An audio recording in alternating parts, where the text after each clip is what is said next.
What's up everybody, it's Paul from Boosted Films, and in this video I'm going to show you how I changed the cabin air filter on this 2014 Buick Enclave.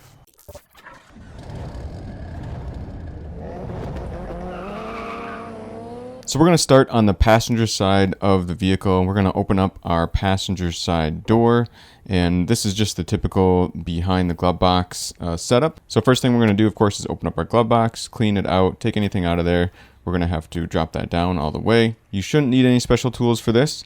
The first thing we're going to do is actually this is kind of a soft open arm on the side here. So we just lift up the glove box a little bit and then bring this up.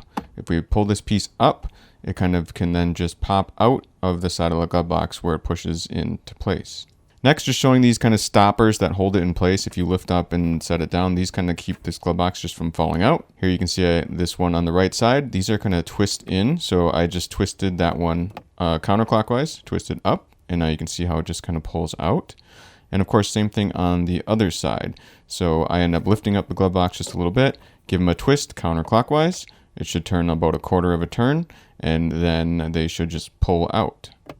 And once they've pulled out, there shouldn't be really anything holding your glove box up in place.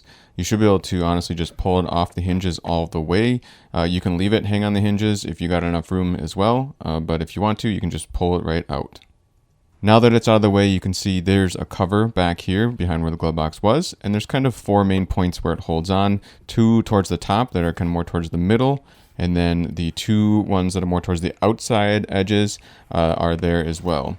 I'm not sure if all these were clamped in all the way, honestly, on this one. I couldn't tell you for sure how to, or if you have to do like all four. You shouldn't have to do all four at once. You should just be able to kind of press all of them to release them at some point.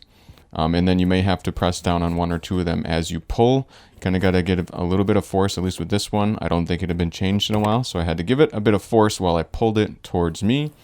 So you should be able to, of course, pull it out. And this is our cabin air filter. As you can see, it is a bit dirty here.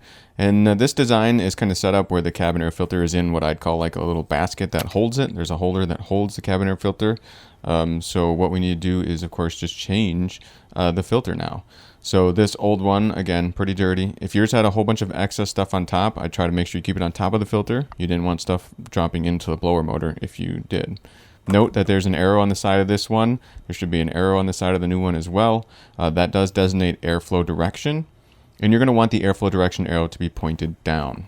And a good way to tell which way the airflow should go is just by looking at what side of the filter is the most dirty. Of course, the dirtiest side of the air filter is the one that, the airflow is coming from, first. So I always like to, of course, open up the new air filter and just compare the old to the new. This one, of course, looks right, and it needs to fit in this basket to be the right one.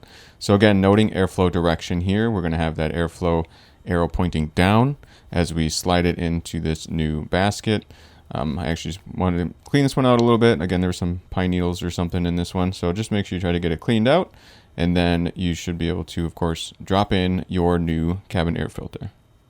Now, cleaning also applies to the inside of the car. If there are larger pieces of debris still inside your car by the blower motor, do your best to try to get them out of there. But of course, don't let them fall, or do your best to not let them fall into the blower motor itself. So here we go. Again, you can see there's the notches kind of pointed out, the two towards the middle, towards the top, and then two towards the outside on the bottom. So that just kind of, again, solidifying where you would slide this in, so you're not putting it in upside down or anything. But then it should really just kind of slide in place. This one stuck in a couple spots, but it just did basically push in, and you should be able to push it in until it kind of snaps in place. And realistically here, all that's important is that if you pull it and give it a little tug with your fingers without pressing any of those clips, if you can pull it with your fingers and it doesn't come free, then you should be good to go. Next, we're going to reattach, of course, our glove box. So we're pretty much done changing the cabin air filter, and all we need to do now is put this glove box back in place. And honestly, this can be a bit trickier than you might think, mostly because these hinges are kind of a bit hidden.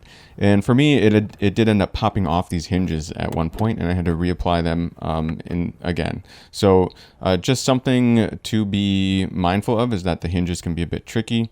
As you can see, these pieces that kind of hold it in place, these stoppers, I started putting one in here, and I'm going to show you better how to do that in a second. But before I do, I'm just going to show you a shot from underneath. I know it's a bit hard to see. It was getting a little dark by the time I was doing this, but take a look and kind of make sure these hinges are looking kind of like this. This is once the hinges were on all the way. That might help you from fighting a different battle where you have to try putting this in place more than once. So here you go. You can see the way these kind of go in. We're kind of going to put them with the line, if you will, pretty much straight up and down when they go in. And then we're going to turn them clockwise in this case, about a quarter of a turn, to kind of lock them in place. So you can see it's kind of straight up and down right now after I pushed it in. And then once I give it a twist, again, clockwise, then it should lock into place. And of course, we're going to have to do the same thing on the other side. But before we do, here you go. You can just kind of see what this does, how it holds it in place. You can see the hinge actually at the bottom is not correct at the moment because it wasn't on there all the way. But now moving to the other side, you can see again, this one, same idea here. You can see how it's going to sit in there the right way. The longer side of it is basically going to be the one that gets held up.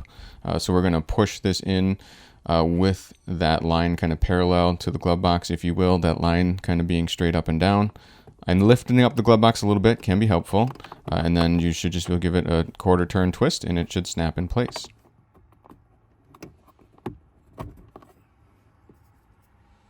And then, of course, we need to reattach this soft open, soft close arm here.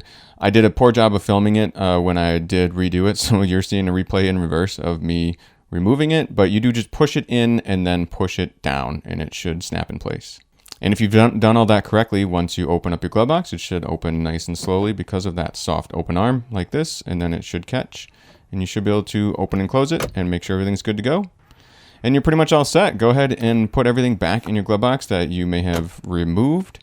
And of course, close your passenger side door and you should be good to go. You have successfully changed your cabin air filter. So that's about it for this video, guys. As always, I'm just a guy on YouTube who likes to document what he does. So if you think I did something wrong, go ahead, please let me know. Or if you know of a better way to do something, maybe there was a better way I could have done something, please leave a comment about that as well.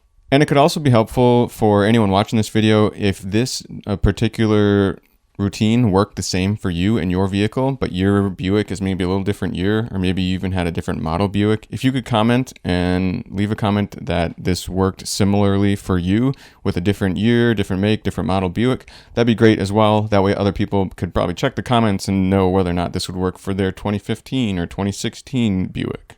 And of course, what's a YouTube video without begging for likes and comments and subscriptions and such? If you do want to help me out, if this video was helpful to you, I just do appreciate if you give it a thumbs up or a like or a comment or any of that stuff.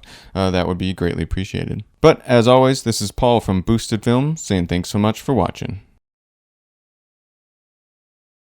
I just want to say that domestic violence is never okay. If you or someone you know is experiencing issues with a partner and doesn't feel safe, please visit the website thehotline.org or call 1-800-799-SAFE.